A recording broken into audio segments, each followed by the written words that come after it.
Glória a Deus. Livro de Gênesis, capítulo 11, e o versículo 6. Nós vamos ler um versículo na palavra de Deus e vamos esperar que o Senhor venha nos abençoar e venha nos revelar a sua palavra. Gênesis 11, 6 está escrito assim: E o Senhor disse: Eis que o povo é um, e todos têm uma mesma língua, e isto é o que começam a fazer, e agora não haverá restrição para tudo o que eles intentarem fazer. Esta palavra você vai entender sobre o que a Bíblia está falando neste versículo, mas não se esqueça de prestar muita atenção na palavra de Deus e sempre pedir para Deus durante a pregação que o Senhor traga revelação da sua palavra sobre a sua vida. Curva a sua cabeça agora e vamos pedir isso para Deus. Deus soberano e eterno, nós te pedimos neste momento que o Senhor tenha misericórdia de nós. Abrimos a tua palavra, Senhor, e já começamos a ler.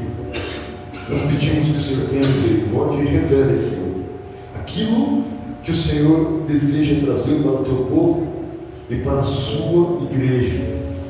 Faça, Senhor, com que essa palavra seja revelada e que ela penetre os corações e seja uma semente e que cresça, floresça e dê frutos.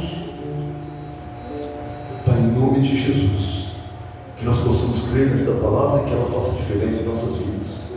Nós te pedimos pela tua graça e amor, em nome de Jesus. Amém. Amém. Vou ler mais uma vez o versículo. Gênesis 11, 6. E o Senhor disse: é Deus quem disse essas palavras. Eis que o povo é um, e todos têm uma mesma língua. E isto é o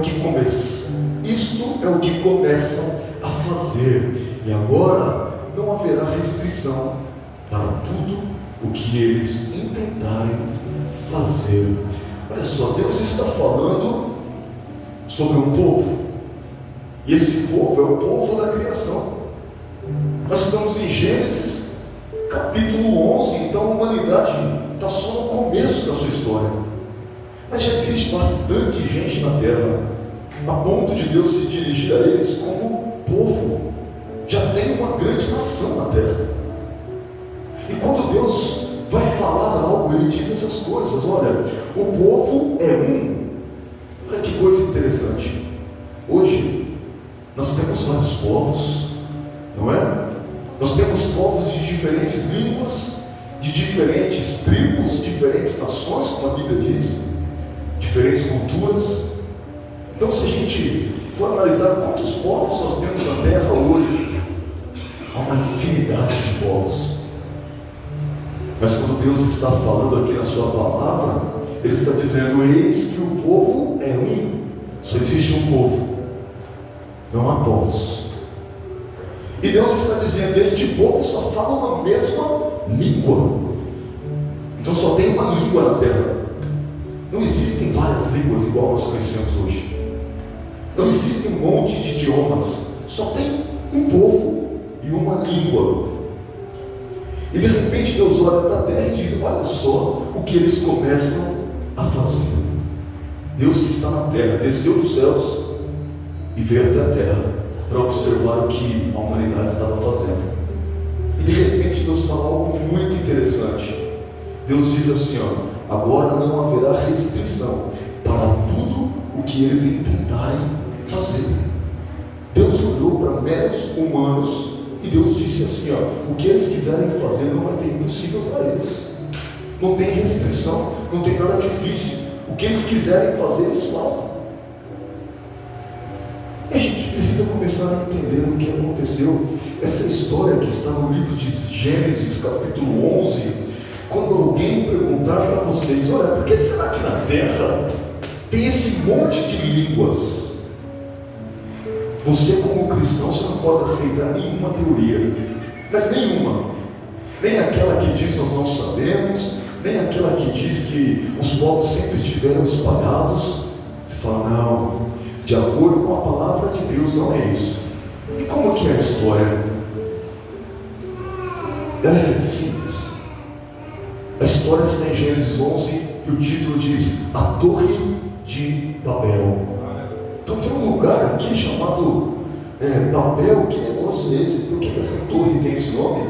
Por que ela é uma torre? Olha só que coisa interessante. O ser humano, ele é conhecido por se rebelar contra Deus. A primeira rebelião aconteceu com os nossos primeiros pais, que foi quando o ser humano quebrou a aliança e falou, não, eu não quero obedecer a Deus, eu quero fazer o que eu quiser, o que me der na telha. Foi a primeira rebelião. E aqui nós estamos vendo o fato de uma segunda rebelião. Depois que a terra estava toda cheia, os homens tiveram uma ideia. Vamos fazer o seguinte, a gente está multiplicando, e daqui a pouco a gente vai se espalhar pela terra inteira. Que era o plano de Deus. E eles falavam assim, nós vamos ficar juntos, unidos, no mesmo lugar. A gente não vai se espalhar. Uma espécie de rebelião. E nessa rebelião, eles começaram a fazer uma construção, uma torre, em que eles iam habitar ali naquela construção e ao redor daquele lugar, na cidade. E essa torre, eles disseram assim, nós vamos fazer uma torre que chega até o céu. Olha a ambição do ser humano. E eles começaram a construir essa torre. Mas olha só o que Deus fez. Deus olhou e falou, eu vou descer até a terra para ver a torre. E Deus desceu. Como assim, irmãos? Deus já veio na terra lá no Antigo Testamento? Deus já veio várias vezes. Várias vezes. E aqui é uma delas, em que Deus desce na terra. Na teologia a gente chama isso de teofania. E teofania significa a aparição de Cristo Jesus no Antigo Testamento. Jesus, ele era, é e há de vir. Cada vez que você vê, olha, mas será que quando a gente ouviu os passos do jardim, era Deus, era o Pai? É teofania, é Cristo quem anda no jardim. Quando você olha na palavra de Deus e você vê Deus descendo, eis que eu vou descer para poder ver essa torre. Cristo descia para ver a torre. Ele já existia muito antes dele nascer aqui na terra. Quando você vê 3 homens lançados na fornalha, e lá tem um 4º homem dançando junto com eles, livrando eles da morte do fogo, e alguém olha e fala, olha, o 4º homem parece ser um Deus, parece ser semelhante ao Filho dos deuses, alguma coisa assim. Quem tem a interpretação da Bíblia e da palavra do Espírito Santo fala, eis que este é o 4º homem, o Deus que era, que é e que há de vir. É Jesus. Quando a Bíblia fala que homens apareceram até Abraão e visitaram e conversaram com ele e comeram com ele, e Sara estava lá dentro da tenda preparando um pão de queijo, e de repente o Senhor que estava ali com Abraão, ele disse assim, daqui a 1 ano nós vamos voltar e a tua mulher Sara vai ter concebido um filho. Tem gente que fala, foi um anjo. Tem outros estudiosos que estudam a Bíblia e falam, não, são homens forasteiros. Mas eu digo que Jesus estava ali. Jesus estava ali porque ele se referiu a ele como Senhor Adonai. Havia um anjo sim, mas um dos 3 ali era o Senhor Jesus. Teofania significa que Jesus aparece no Antigo Testamento. E depois Jesus falou assim para aqueles perseguidores que queriam matá-lo. Vocês estão falando de Abraão, achando que Abraão é maior do que eu. Abraão viu a minha luz e se alegrou. E eles ficaram revoltados. Você não tem nem 50 anos, está falando que viu Abraão? E tentaram matá-lo. Mas ele viu Abraão e Abraão viu ele. desce, olha a terra. Por isso não confundam. Quando você pensa, o Deus do Antigo Testamento era um, o Deus do Novo Testamento era outro. Nunca faça isso. Jesus Cristo é o mesmo ontem, hoje e eternamente. Só há um Deus e não existe outro que possa ser chamado de Deus, que possa ser chamado de santo. Deus é único. E olha só, quando Deus olhou para a terra, ele olhou para a torre e viu esta obra, ele não gostou. E o que ele fez? Ele confundiu a língua dos homens. Todo mundo carregando tijolo, e o outro pegando palha, e o outro pegando massa. E olha uma obra ali, o dia inteiro trampando forte. De repente Jesus só deu um sopro assim, já era. Um falando japonês, outro chinês, outro coreano, outro português. E virou uma bagunça aqui só. Um pedia tijolo, o outro trazia palha. Um falava, tem que medir aqui, o outro ia lá e fazia o contrário. E a obra teve que parar. E como a obra não deu certo, e a tentativa de ficar, de formar um só povo, e ficar em um só lugar da terra, não deu certo. Porque agora, você fala a mesma língua que eu, então vamos formar um grupo aqui, e um grupo cá, e um grupo ali, e as nações da terra surgiram. Será que você sabia que a Bíblia, lá no comecinho, em Gênesis 11, ela trazia esse ensinamento? Como é que surgiram os países, as línguas, as nações, os povos? Gênesis 11. A palavra de Deus já traz para nós. Queridos, o que eu queria meditar com vocês nessa noite é que vocês pudessem entender como Deus trabalha e como Deus controla todas as coisas na terra. Tudo. Mas Deus controla tudo? Deus está no controle mesmo? Eu pensei que isso era uma frase de adesivo de WhatsApp. Não. Deus está no controle de tudo. Por mais que não pareça, por mais que muitas vezes a gente não consiga nem aceitar, a gente olha para a nossa vida e fala, não pode ser.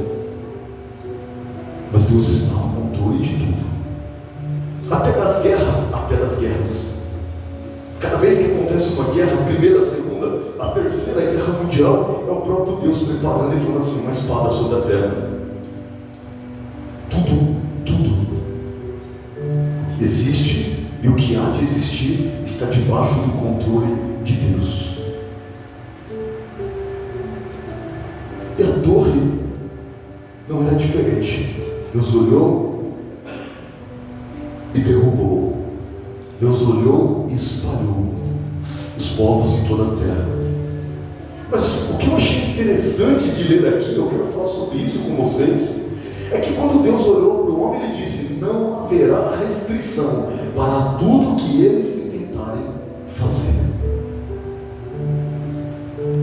Você sabe que Deus está no controle, mas Deus criou o homem com uma capacidade, com poder de criação e de criatividade e de trabalho, de construção tão extraordinária, que o próprio Deus olhou e falou assim, do jeito que está, não tem impossível para o homem. O que eles quiserem fazer, eles fazem. Mas como assim? O homem tem esse poder? Tem. Mas por quê? Porque Deus deu. Deus criou a perfeição quando fez o homem. O cérebro, neurônios, inteligência, e ele foi desenhando raciocínio, a capacidade de aprendizagem. O homem aprende com a natureza, aprende com os animais, aprende uns com os outros, aprende com Deus. E vão ganhando entendimento e inteligência. E a capacidade do indivíduo de pensar e de decidir, Deus criou o homem assim. Por isso que Adão e Eva não teve mas tadinhos. Eles eram iguais bebês. Negativo, nada disso. Mas Senhor, Adão e Eva é igual criança. Não era. Deus deu para eles entendimento e sabedoria, para que eles pudessem discernir, raciocinar, pensar e decidir. E Deus dá capacidade para indivíduos na terra, e Deus dá capacidade para grupos na terra, como aconteceu aqui. Pessoas, um grupo inteiro. E nós podemos ver a capacidade humana mais do que nunca nos dias de hoje, com algo que Deus disse que aconteceria na sua própria palavra. Ele disse assim, a ciência se multiplicará. Então, se alguém perguntar assim, Senhor, fala alguns sinais de que em breve Jesus no céu vai aparecer. A Bíblia responde assim, a ciência se multiplicará, o conhecimento se multiplicará. E olha só que coisa interessante, Deus, que é o Deus que capacita, é o Deus que multiplica a ciência, é o Deus que capacita o ser humano. Cada vez que você vê uma descoberta acontecendo, olha, descobriu a cura para uma doença, a cura para um câncer, uma coisa impossível, uma vacina. Você pode olhar para a palavra de Deus, e ele disse assim, o conhecimento se multiplicará, e por causa do poder dele, ele derrama, ele revela, e o médico descobre, o cientista descobre. Ele está no controle de tudo. Ele entregou o reino nas nossas mãos, o reino dos homens, mas ele reina sobre o reino dos homens. É assim que acontece. Então, cada vez que você vê um médico trabalhando bem, alguém que está servindo, fazendo bem o seu trabalho, um bombeiro, cadê a Rosana, já está lá dentro, executando bem o seu trabalho, ele foi capacitado por Deus, e ele serve a Deus quando ele salva vidas. Olha que coisa interessante. Nós tivemos um lugar e uma moça que foi servir a gente, e serviu mesmo, porque era só para ela trazer um suco para a gente, mas quando ela chegou na mesa, ela ficou só 1h20. Eu falei, pronto, agora a mulher vai ser demitida por minha causa. Falei, vai trabalhar com seu chefe, tá ligado? Não tem problema. E foi só ali, contando as maravilhas de Deus, daquilo que Deus faz. Uma pessoa muito humilde, que veio lá do sertão da Bahia, e chegou em São Paulo, e sem ter basicamente quase nenhum entendimento, nem de linguagem, nem de escrita ou leitura, muita dificuldade para poder anotar o sabor de um suco, trouxe revelações profundas da parte de Deus. Como explicar isso, meus irmãos? Tem muitos testemunhos. Ela esteve entre a vida e a morte, e ela com 14 anos de idade, uma menina, o médico falou para ela assim, olha, vou te mostrar aqui sua radiografia, e o câncer estava espalhado por todo o corpo, desde o pulmão, por isso que ela não conseguia respirar, pelas pernas, pelvis, aqui, os rins, pescoço, estava tudo. E o médico olhou e disse para ela, o seu estado é terminal. Mas ela e a mãe dela não sabem o que significa isso. Então elas falaram, tá bom, doutor. E o médico, você está entendendo o que eu estou falando? Ela, sim. O médico não ficou espantado, mas ela não tinha entendido. E depois que ela começou a fazer a quimioterapia, e ela passou a mão no cabelo, o cabelo saiu, aí que ela disse, meu Deus, minha mãe, eu vou morrer. E agora que eu entendi que o médico estava dizendo, é igual aconteceu na novela, meus dias estão contados. E ela foi de fato muito próximo ao óbito. E quando ela estava para morrer, que os médicos falaram, bom, agora realmente vamos deixar ela ir. Que ela fechou os olhos, mas ela clamava, Senhor, eu tenho uma filha, Senhor, me ajuda, me tira daqui. Ela disse que fechou os olhos e viu faíscas naquela escuridão, entre várias coisas. Ela viu uma espada para um lado e para o outro, e uma guerra acontecendo, e as espadas combatendo uma contra a outra. Ela só via as espadas, ela não via os guerreiros que lutavam. E enquanto ela falava, o Espírito Santo ia dando coisas ali e revelando naquela mesa. As coisas espirituais são para pessoas espirituais, para quem sabe que existe batalha espiritual, e que Deus pega o arcanjo Miguel, e fala, você vai combater contra Satanás, e eles lutam um com o outro em relação ao corpo de Moisés, e ninguém fala sobre isso porque é muito espiritual. Mas pelo menos uma coisa você tem que saber quando você lê isso, é que existe batalha. E quando alguém está para morrer ou para viver, ou tem uma coisa para acontecer de um lado ou do outro, existe guerra, existe espada. E nós podemos participar disso. O Deus que capacita, Ele pega crianças, como nós vimos ontem aqui, e capacita para fazer coisas que nem adultos conseguem fazer. O Deus que capacita, Ele pega pessoas que não sabem escrever o nome de um suco e chega e fala assim: eu vou trazer uma revelação tão profunda que nenhum teólogo vai te trazer. E traz. E a gente recebe. A capacidade vem de Deus. A gente pode estudar, se formar, fazer o que for. Se Deus não capacitar, nada será feito. Mas eu falei sobre isso porque houve um momento em que Deus falou com ela e disse assim: ó, eis que eu vou usar o médico e vai salvar a tua vida. Esse médico não era crente. Ela só disse: a voz veio e falou com ela: eu vou usar o médico e ele vai salvar a sua vida. Mas não é nenhum dos médicos que está aqui. E veio um médico de fora e ele ficava andando de um lado para o outro e pensando o que poderia fazer a melhorar. E ele veio com algo totalmente inovador e fez um experimento nela e aplicou uma substância nela e ela se recuperou do jeito que Deus tinha dito que aconteceria. É Deus quem capacita, Ele que evolui, Ele que transforma, Ele que usa, Ele faz o que Ele quer. Mas tem que ter muita fé para ver o sobrenatural, irmãos. Isso não está espalhado para todo mundo assim, não. Tem que se derramar em fé, em busca. E olha só, o Deus que capacita, Ele capacita o humilde. A Bíblia diz que Deus pega o pobre humilde e faz ele se assentar entre príncipes. Isso acontece comigo toda vez que eu estou no meio de pessoas que julgam importantes, em reuniões mundiais, globais, que tem gente do mundo inteiro ali na mesa comigo. Eu falo: o que eu estou fazendo aqui?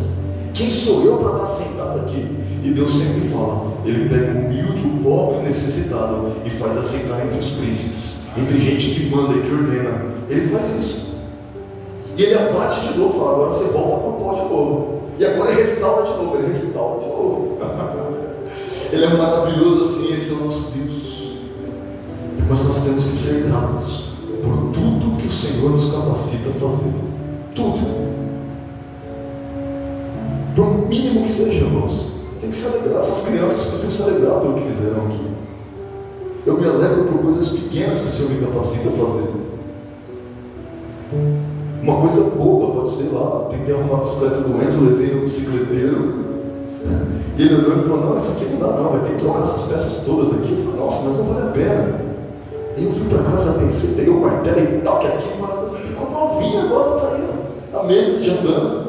Fiquei bem feliz, falando toda hora para ela: você viu que eu arrumei? Ela falou assim: você parece uma criança, só porque senão só não, o bicicleteiro não arrumou e eu arrumei. Fico feliz porque eu fico pensando assim: não, foi Deus quem me capacitou. Para alguém que às vezes não consegue amarrar o cadastro direito, então Deus capacita. Existe um mistério na minha vida porque eu não consigo fazer um monte de coisa simples. Pessoas pensam que eu estou fingindo: ele está se fazendo de palhaço. Mas não, eu não consigo. Por mais que eu tente, eu não consigo, não sai.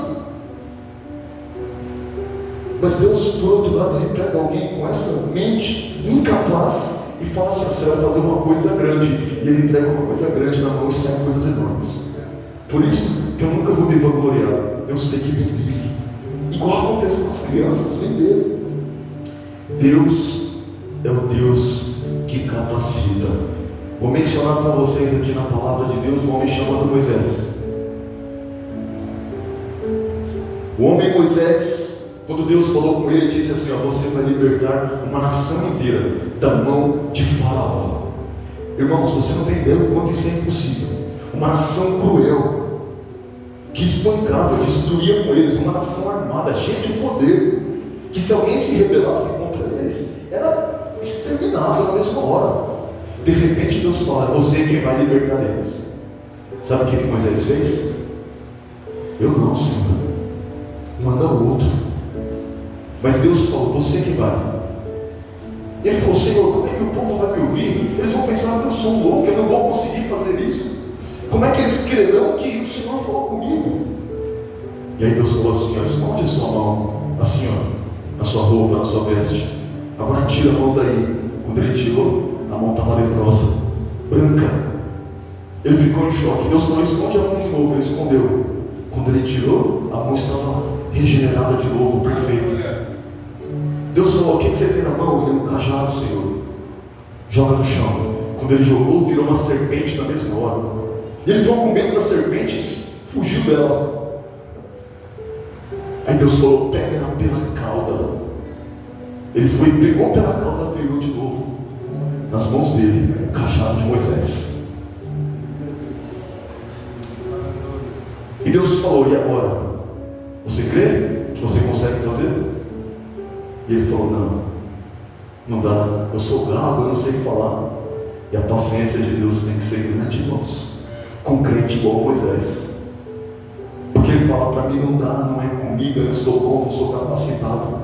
Mas o próprio Deus está liberando e mostrando os sinais, e a pessoa continua dizendo: quem sou eu? Não é para mim. Gideão foi um homem levantado por Deus para vencer uma guerra, para libertar o povo de Israel da mão do inimigo opressor de outra nação. Mas quando ele foi chamado, ele sempre perguntava assim: Senhor, quem sou eu? Quem sou eu? A minha família é a menor, é a mais pobre, e dentro da minha família eu sou o menorzinho da casa do meu pai. E eles estavam numa nação idólatra, adoravam um Deus estranho, Baal. Sabe o que Deus fez? Deus foi e falou assim: vai lá e derruba esse Baal para baixo. Ele foi lá na estátua gigante lá, 5 horas da manhã, acordou mais cedo que todo mundo, ficava dentro do quintal do pai dele. Ele arrebentou com a estátua, jogou de cara no chão. A nação inteira veio assim e falou: traz o seu filho para fora que a gente vai matar ele, por causa do que ele fez. E o pai dele falou assim: ora, mas se Baal é Deus, Baal que se defenda dele. E eles foram embora. E o nome de Gideão passou a ser Jeru-Baal, ou seja, aquele que é contra Baal. Olha só que coisa interessante. Deus levanta, mas tem que fazer. Jeremias, quando ele foi chamado, ele falou algo parecido com Moisés. Ele falou assim: eu não sei falar. Porque Moisés disse: eu não sei falar, eu não tenho eloquência. E Jeremias falou a mesma coisa: Senhor, quem sou eu? Eu não sei falar. E ele disse assim: sabe por que eu não sei? Eu sou só uma criança. Eu não sei quantos anos Jeremias tinha, mas eu sei que ele era uma criança. Mas Deus chamou uma criança para ser profeta. Olhou para a criança e disse assim: eis que eu te escolhi desde o ventre, e você vai fazer aquilo que eu te ordenar, e vai falar aquilo que eu mandar, as palavras que eu vou colocar na tua boca. Ao que a criança Jeremias disse: Senhor, eu sou uma criança, não sei falar. E Deus repreendeu Jeremias e disse: não digas, sou uma criança, você vai dizer tudo que eu te mandar. E o profeta Jeremias, um dos profetas mais extraordinários da palavra de Deus, incapaz se tornando capaz, pessoas incapazes se tornando capazes. E nós podemos mencionar muitos outros. Davi, vocês conhecem a história, também era uma criança, era um menino. E os guerreiros poderosos não tinham coragem de enfrentar o guerreiro Golias. Mesmo armados com espadas e escudos, eles não tinham coragem de enfrentar a arena, porque ele matava e matava mesmo, ia arrancando ossos por ossos assim. Mas Davi, o menino, foi sem armadura, sem nada, foi com pedra, e ele foi e falou assim: você vem contra mim com espadas, com lanças, mas eu vou contra ti em nome do Senhor dos Exércitos. E o Senhor vai entregar a sua cabeça nas minhas mãos. E com uma pegada bem certeira na testa, o gigante caiu, ele cortou a cabeça e levou de volta. Vitorioso Davi virou rei de Israel. Deus capacita o incapaz, o improvável. Jesus, quando ele chamou seus discípulos, ele chamou doutores. O que mais tinha na terra era doutores em volta de Jesus, mestres da lei, fariseu, judeu, conhecedor, teólogo de todos os tipos. calvinistas, armenianos, tudo quanto é linha de religiosa que alguém pode imaginar. E um acredita em anjo de ressurreição, o outro acredita num negócio doido, mas tinha bastante doutores. E Jesus considerava os doutores, porque ele aos 12 anos, como uma criança a quem Deus capacitou, ele ensinou aos doutores. Ele fazia perguntas que os doutores ficavam com a cabeça: meu Deus, que criança é essa? Como é que ele sabe essas coisas? Mas é porque o próprio Deus capacitou uma criança de 12 anos, o menino Jesus.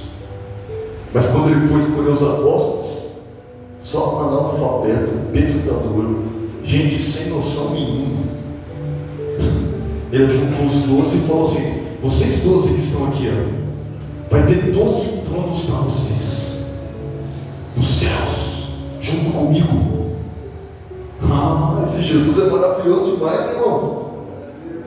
Ele não escolhe diploma e nem gente capacitada, não. Ele pega o homem mais humilde, a mulher mais humilde, e fala assim: eu vou fazer de você grande na terra. Esse é o nosso Deus. Glória a Jesus. Bom, vamos sair do primeiro versículo, né? O versículo de introdução já está aqui. Agora nós vamos ler mais 3 versículos. E olha só, os versículos, eles vão nos trazer um entendimento sobre como ser capacitado para coisas grandes. Eu quero ser capacitado. Eu quero que Deus me capacite para coisas grandes. Aqui na terra eu quero ser capacitado para coisas grandes. Se eu vou pregar a palavra, eu quero que a palavra, olha, ela seja pregada como algo que o próprio Deus está entregando. A palavra grande, revelação grande da parte de Deus. Se eu vou evangelizar, eu quero que Deus faça uma obra grande. Se eu vou trabalhar na empresa, eu quero que o meu trabalho seja coisas enormes, grandes, brilhantes na terra. Tudo. Eu quero que Deus me capacite para realizar coisas grandes. Mas quando a gente fala, como é que eu faço para ser capacitado por Deus para realizar coisas grandes? Como consegue ser isso? A palavra de Deus vai nos trazer clareza para que você possa entender que você não foi chamado para fazer coisas pequenas. E mesmo que pareçam pequenas diante dos homens, são coisas grandes diante de Deus. Mas você foi chamado para fazer coisas grandes. Você não foi chamado para não fazer nada, que é pior do que fazer coisas pequenas, não fazer nada. Você foi chamado para ser capacitado para fazer coisas grandes. Assim como homens e mulheres de Deus realizaram coisas grandes nas Escrituras, na Palavra de Deus, e depois em todas as gerações até o dia de hoje. Enquanto nós estamos aqui meditando na Palavra de Deus, homens e mulheres de Deus estão realizando coisas grandes para o reino de Deus.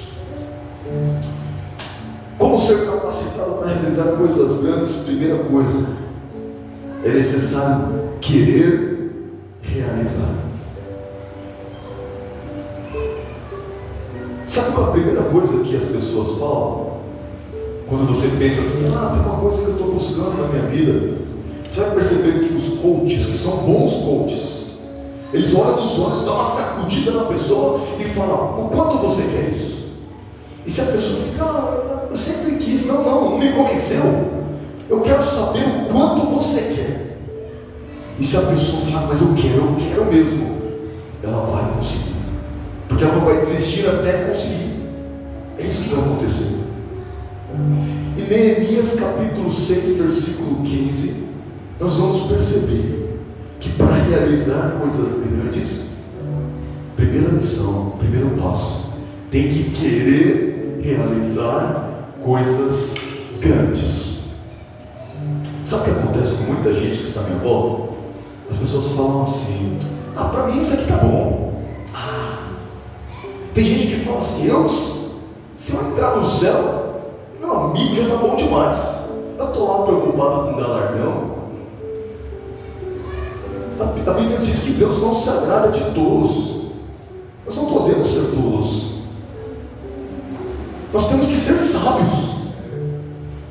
Se Jesus disse assim, ó, eis que eu tenho um galardão guardado comigo para entregar àquele que vencer, como é que eu vou dizer, ah Senhor, eu não quero galardão, não preciso de galardão? E Neemias 6,15 vai trazer uma lição para nós, que nós precisamos querer realizar coisas grandes, porque assim nós poderemos realizar coisas grandes. Neemias foi um homem que propôs fazer uma obra de Deus, uma obra para Deus. E a obra envolvia uma construção. Olha que interessante. Ele tinha que construir algo. E quando este homem falou, eu vou propor essa construção, e Neemias era um homem que trabalhava para o rei. E na hora de falar assim, eu vou até lá, eu vou até Israel, eu vou construir os muros de Jerusalém, porque o muro significa proteção, o muro significa finalização de uma obra, significa que aquela cidade não está vulnerável aos seus inimigos. E ele propôs, eu vou até lá. O templo foi reconstruído no livro anterior, no livro de Esdras. E agora Neemias falou, eu vou até lá e vou reconstruir os muros, porque os muros pegaram fogo, está só o pó, tudo destruído. E ele ficou triste por causa disso, e o rei falou, que cara é essa, hein, Neemias? Copeiro do rei. E ele foi e falou, com muito medo do rei, é que o lugar onde os meus pais moravam, estão lá enterrados. Ele, o que você quer? É que os muros eu queria. E o rei falou, fala o que você quer. Tem que querer, irmãos. O quanto será que ele queria isso para arriscar a própria cabeça e vir falar para o rei de muro de outra nação que ele queria construir? Ele queria muito. Ele falou, majestade, se você me der a chance, eu vou até lá e vou reconstruir os muros de Jerusalém. Eu vou refazer a honra da cidade de Jerusalém, da cidade dos meus pais. E o Deus de Israel é o Deus que está comigo. E o rei falou, então vai, eu vou preparar o que você precisar, pode ir. Só que a distância era longa, a viagem era longa, e no meio do caminho ele sabia que muitas pessoas são mortas, executadas por bandidos. E na hora de falar, o rei, tem como liberar uns guardas aí para nós? Ele ficou com vergonha, porque ele falou assim, eu sei o nome do Senhor, eu disse que eu quero isso, e eu quero realizar, mas que eu estou indo em nome do Senhor. Como é que eu vou pedir para o rei agora proteção e guarda? Vou pedir não. E ele chamou todo mundo, gente, vamos descer em jejum, senão a gente não chega lá, vai morrer todo mundo, porque eu não pedi proteção para o rei, nós vamos na proteção de Deus. E ele foi, e reconstruiu. Olha só o que está escrito, ó. Acabou-se, pois, o muro aos 25 de Elul. Aqui está falando sobre o calendário hebraico. E o muro acabou, ó, em 52 dias.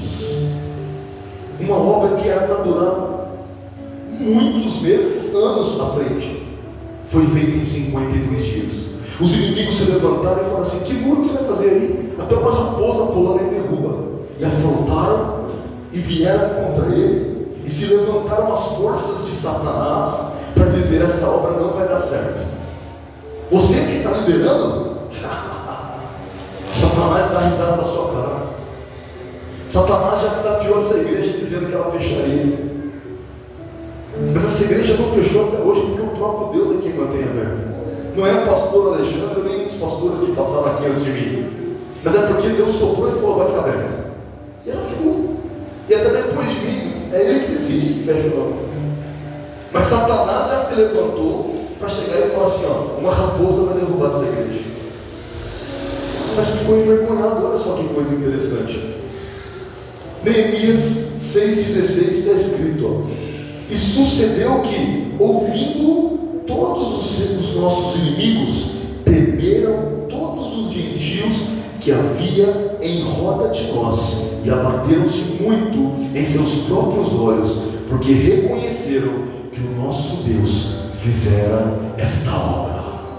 Olha isso, irmãos. Ele não se vangloriou e disse: eu fui capacitado para poder fazer. Ele deu glória a Deus. E os inimigos que se levantaram para falar: essa obra não vai para frente, vai acabar em pouco tempo, e eu vou ver a ruína. Agora os inimigos estão abatidos, tristes, desanimados, porque quando eles viram a construção acontecer em 52 dias, quando eles viram a obra impossível acontecendo, eles reconheceram: isso não é coisa de homem, é coisa de Deus. Deus é na vida deste homem Neemias. É assim que acontece nas nossas vidas também. Quer realizar coisas grandes? Primeiro passo: tem que querer realizar. E querer é querer mesmo. Se hoje eu quero, amanhã eu já mudei de ideia, isso não é querer.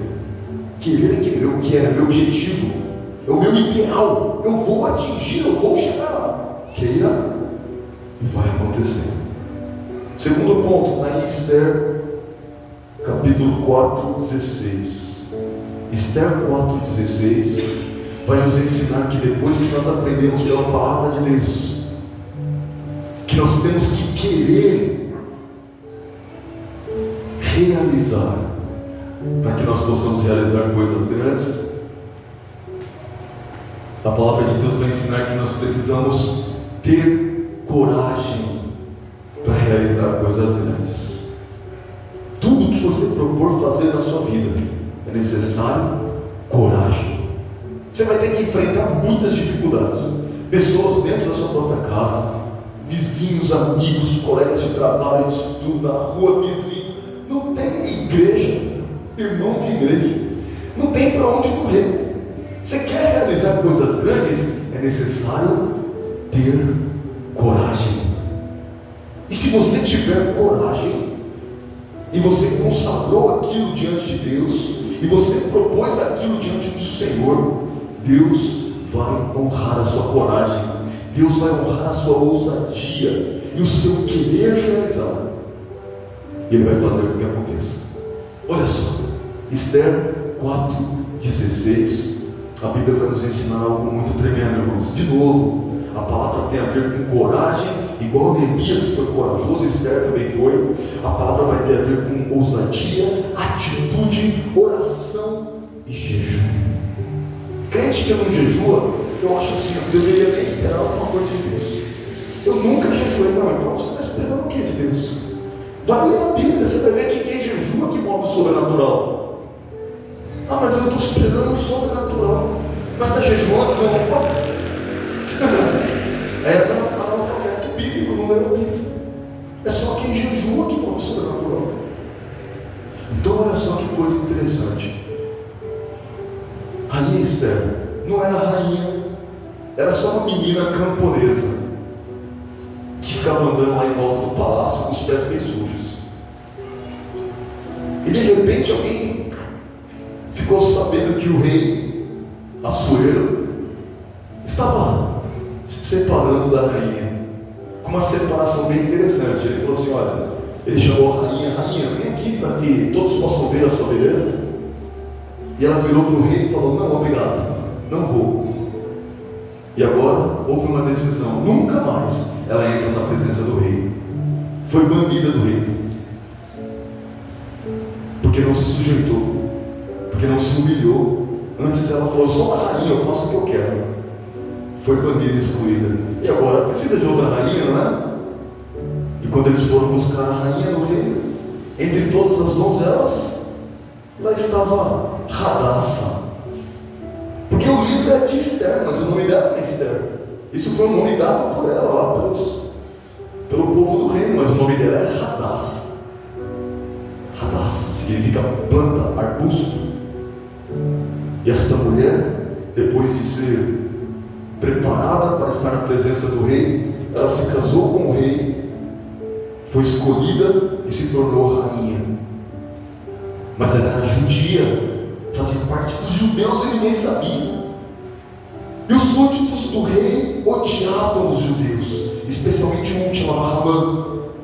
E ele influenciava muito o rei. Ele falou assim: rei, empresta seu anel aí, rei. Era parça do rei. Ele pegou o anel do rei e falou: ó o que eu tenho aqui, ó, o anel do rei. Se eu carimbar, não tem como ser revogado. Nem o rei pode revogar.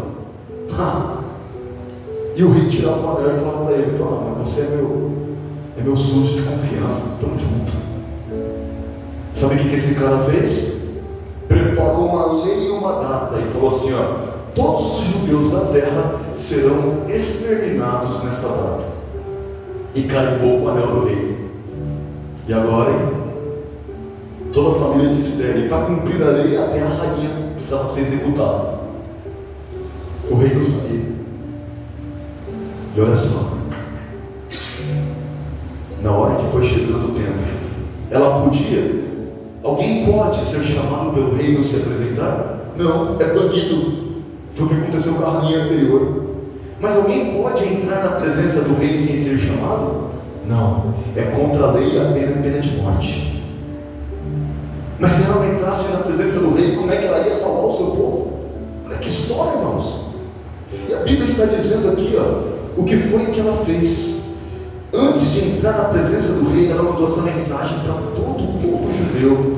Ela disse assim, ó: vai e ajunta todos os judeus que se acharem em Suzã e jejuarem por mim, e não comais e nem bebeis por 3 dias. Decretou 3 dias de jejum, nem de dia e nem de noite, e eu e as minhas moças também assim jejuaremos, e assim irei ter com o rei. Ela falou: vou entrar na presença, e ainda que não é segundo a lei, era proibido pena de morte.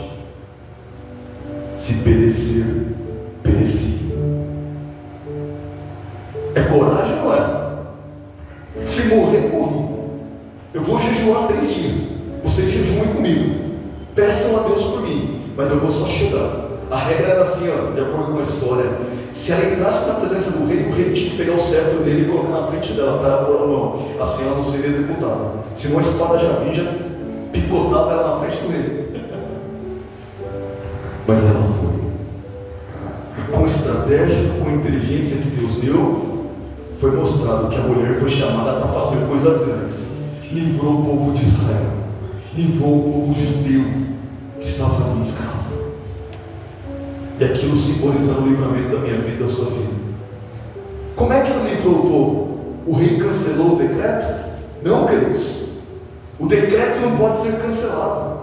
Foi carimbado com o anel do rei. O rei falou: nem eu tenho poder para poder revogar essa lei.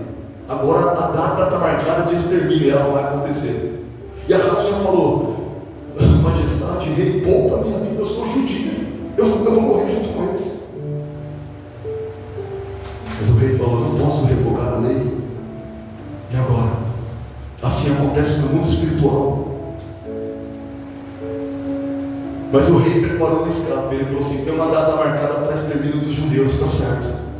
Só que cada judeu vai se defender. E quem tentar matar judeu vai morrer pela mão do judeu. Só tentem, para vocês verem. E a data ficou marcada, mas ai de quem tentou, porque agora o rei estava a favor dos judeus. Ia defendê-los. Você entendeu que ele não revogou a lei, mas ele promoveu o escape? Assim aconteceu na minha vida e na sua vida. A lei que faz com que a gente morra é a lei de Deus. Ele disse: não coma, do contrário você vai morrer. Não peque, porque a alma que pecar, essa morrerá. E nós, direto para a morte. Deus pode reverter isso? Deus pode revogar a lei? Não. Porque foi Ele mesmo quem decretou. E o decreto dele não pode ser anulado. Mas Ele prepara o escape. Ele olhou para a minha vida e para a sua vida e falou assim: ó, o único jeito deles não morrerem, deles não perecerem, é se Jesus, meu filho, pagar o preço no lugar deles. Mas o preço de sangue vai ter que ser pago. O preço de morte vai ter que ser pago. E precisou de alguém de coragem para falar: eu vou, Pai, e eu morro pela humanidade, eu pago o preço deles. Jesus pagou o preço pela minha vida e pela sua vida. E agora nós estamos aqui. A lei não foi anulada, mas a nova aliança feita pelo sangue de Jesus nos trouxe a salvação. Aquilo simbolizava o que ia acontecer com a gente. Último versículo, queridos, Filipenses 3:13. Depois que eu aprendi que para ser capacitado para fazer coisas grandes, eu preciso querer realizar, eu preciso ter coragem. Agora a palavra de Deus vai me ensinar que eu preciso ter um objetivo claro. Eu preciso ter um objetivo claro. Eu tenho que querer realizar coisas grandes, eu tenho que ter coragem para realizar coisas grandes, e eu tenho que ter um objetivo claro do que é que eu quero realizar. Que coisas grandes são essas? Essas coisas grandes que eu busco realizar, elas exaltam o nome do Senhor? Elas glorificam a Deus? Porque se o objetivo não tiver clareza e não for nessa direção, pode esquecer, não vai acontecer nada.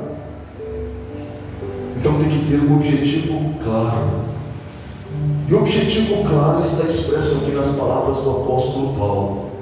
O homem que não só teve um objetivo claro para executar o seu ministério nessa terra, não desistiu, mas continuou.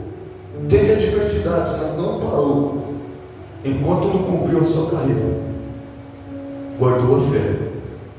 Ele trouxe aqui, através do Espírito Santo, a revelação para as nossas vidas. E ele escreveu assim, irmãos, quanto a mim, eu não julgo que eu já tenha alcançado. Ele estava querendo dizer o seguinte: eu não posso julgar que eu já alcancei a minha coroa, que eu já alcancei a minha salvação. Porque ele sabe que o ser humano é corruptível, e para poder chegar lá no céu ele tinha que permanecer. Ele está deixando claro aqui que não há predestinação. Quem é salvo vai ser salvo de qualquer maneira. Está desmascarando Satanás aqui. Ele está dizendo: eu não julgo que eu já tenho alcançado, mas ele tem um conselho para dar. Ele disse assim: mas uma coisa eu faço, esquecendo-me das coisas que ficam para trás e avançando para as que estão adiante de mim. 14. Prossigo para o alvo, pelo prêmio da soberana vocação de Deus em Cristo Jesus. Você percebeu o que é alvo? Alvo, meta, objetivo, é tudo a mesma coisa. É necessário termos um objetivo claro. E o objetivo claro é assim, embora eu seja pecador, embora eu seja falho, eu vou me arrependendo, eu vou me purificando na presença de Deus, eu vou buscando a santidade diante de Deus. Eu não julgo que está tudo certo, eu não preciso fazer mais nada, já estou salvo. Não, eu preciso permanecer fiel, eu preciso ter devoção com Deus. Mas ele ensina que nós precisamos ter um objetivo claro. E o objetivo claro é Cristo Jesus. O objetivo claro é seguir para o objetivo, é seguir para o alvo, é seguir para o prêmio da vocação para o qual nós fomos chamados. Mas que vocação é essa? Vocação é a capacitação que Deus derramou sobre a sua vida para que você possa realizar coisas grandes. Coisas grandes. Deus derramou vocação e capacitação sobre cada um de nós, para que nós possamos realizar coisas grandes. E a partir daí, nós iremos ir ao encontro, seguir o único alvo que nós temos, ir ao encontro de Cristo Jesus, ir ao encontro do Senhor, que nos preparou para essas coisas. Fica de pé neste momento enquanto você aplaude o nome de Jesus. Glória a Deus. Glória a Deus. Glória a Deus. Glória a Deus. Curva a sua cabeça. Deus maravilhoso, eu clamo a Ti pela sua igreja, Senhor, e peço que o Senhor tenha misericórdia deles e delas. Meu Pai, em nome de Jesus, neste momento me ouvem pessoas que já são capacitadas pelo Senhor, que já foram transformadas pelo Senhor na capacitação que vem dos céus, mas muitas delas não sabem disso, não têm essa ciência. Senhor, o Senhor os chamou para coisas grandes, O Senhor nos chamou para coisas gigantescas nessa terra. Então te peço, Senhor, desperta cada um deles. Cada um que me ouve agora seja despertado do seu sono para realizar coisas grandes, para ter as obras das mãos abençoadas e realizar aquilo que o Senhor propõe na sua palavra.